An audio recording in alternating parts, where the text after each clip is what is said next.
So we come to you, we go through this 8 to 10 hour, 4 to 10 hour session, right? I walk out feeling amazing, right? What's next?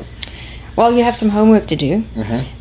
During the session, we'll record, or actually back up a little bit. During the session, we will write the hypnosis that you want for your life, how you want your life to be, how you want to feel in your life. What would it look like in the future? So we expand the mind a little bit and get you into a future state where it has already happened. Gotcha. And we write that hypnosis, we record it, and that recording you have to listen to at least for the first 10 days.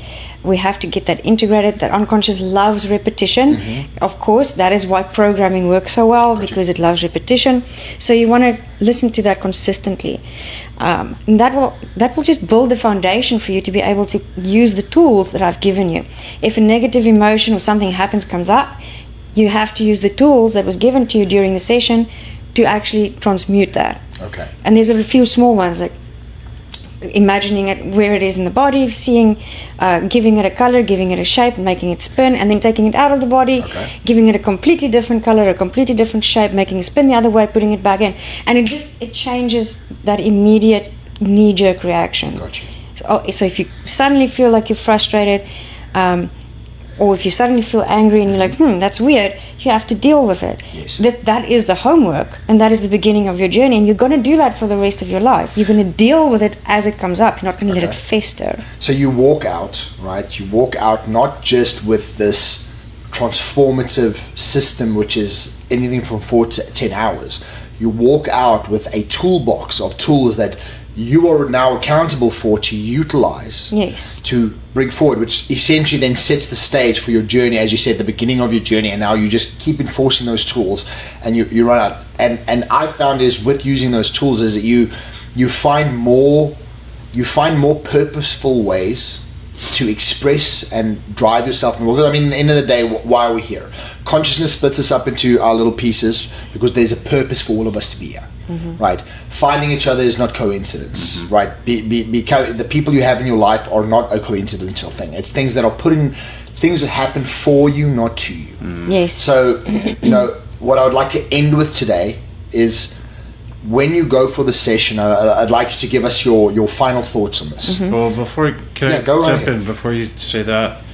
I think you've mentioned this a number of times, and I think it's really important for people to be aware that when you get to this place where you're ready to do the hypnosis, like it's because you've been putting a lot of work into it already. So you're going to be, when you go into it, you're already equipped with the drive to want to be better. So that now when you have the toolbox and the resources to be able to put these continued efforts into place, it's going to be effective. But if you come into this, you're not already putting work in, it's not going to be as effective, because on the backside of it, you're not going to put continued work in to be better. Yes. It's got to be about this drive and quest to want to be better. And that goes back to why you're doing it in the first place. Right. And I'll be able to assert that during my phone call with you. Like, does this person really want to change, or are they doing this because they think it's someone told them to do it? Someone told them to do it. What's this is my the last ultimatum. Yes, exactly. Yeah. So all of those things play into that. They have to want to change. Right. And for most people that really want to change, and even for those that have had the smallest of breakthroughs during, I call them aha moments during those breakthroughs, and you said you had a few yourself, right? So sometimes people have those aha moments later or the next day. And even for those that do have the drive, sometimes they lapse and they're like, oh no, I feel great. I feel great. I don't need to do it. Why do I need to do it? I'm amazing. I don't have to do anything. And then 6 months down the line, they're back to where they were because they didn't do the work, and life happens. Yeah, they didn't use the tools. Because life's going to happen regardless. Oh, yeah. This is not going to erase the difficulty in your life. It's just going to give you better equip you to deal with what's coming. Right. I mean, how many times have we said, if it wasn't for the things that we've dealt with before, way back in the day, we would never have been able to deal with the stuff that we've had to deal with in the last 8 years. That's true. It's kind of your experiences dive into it, and this kind of brings everything to fruition, so you can utilize it in a more positive way. So things that used to stress you out like crazy, like court cases and all sorts of anything that very happens in life dense things that you have to deal with, relationships don't seem as bad. It becomes easier to deal with, and you have a better understanding of how to help others. I think another thing that I received from this is like the ability to have extreme gratitude. Yes.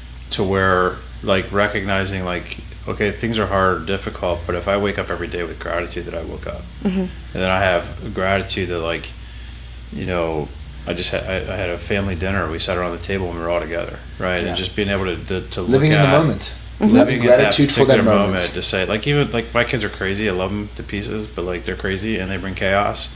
And some days where you're just like you're stressed by them or whatever, and you look at it and go, I'm actually going to be I'm going to have gratitude for these moments because they're not going to be here forever, right? And so when you look at the world in that way, and I think when you really truly do these work and these things to unpack it and truly like understand how you are, why you are, it allows you to have way more gratitude and be in the moment and be much more present. Because you said to me I think we said it on an episode, the past is no longer there and the future doesn't exist. So and why also worry about it? now depression is just anger at the past or at yourself or with somebody else, and anxiety is fear of the future, and neither one of those two exist.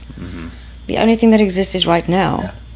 You can't live in the past. I mean, the only way you do that is by thinking about it. it. And I think for anybody who might be listening to this struggling with their situation, like to me, what really helped me get out of this, like were some of the state of minds that I had and some of the issues that I was dealing with, was it doesn't have to end this way. This doesn't have to be the depth. Like if you treat it like a book, or I think Joe Rogan talks about your movie, like be the hero of your own movie.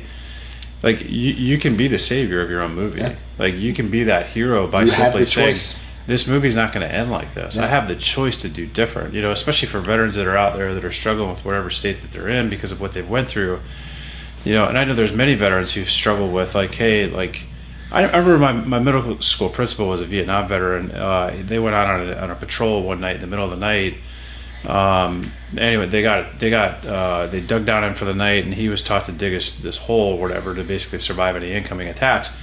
They got hit hard. That his whole platoon was killed. I think he was the only survivor, or one other person, right? So he had survival skills, and of course he worked through all his traumas, and he lived a long life. But there's a lot of veterans out there who have had experiences like that, and you can sit here and just like live in that moment to say I have survivor's guilt, or you could live for them, right? And you can recognize that your story doesn't have to end there. You can be the hero of the story and tell their story and share and be like that, you know, shining star. Celebrate this story. And celebrate, right? And recognize it like that, like you had the chance to live so that you can do something big. You know, be the hero of your purpose doesn't end. Right, and you have the choice to continue. Yes. It's just really important. All that they need is the want to be better.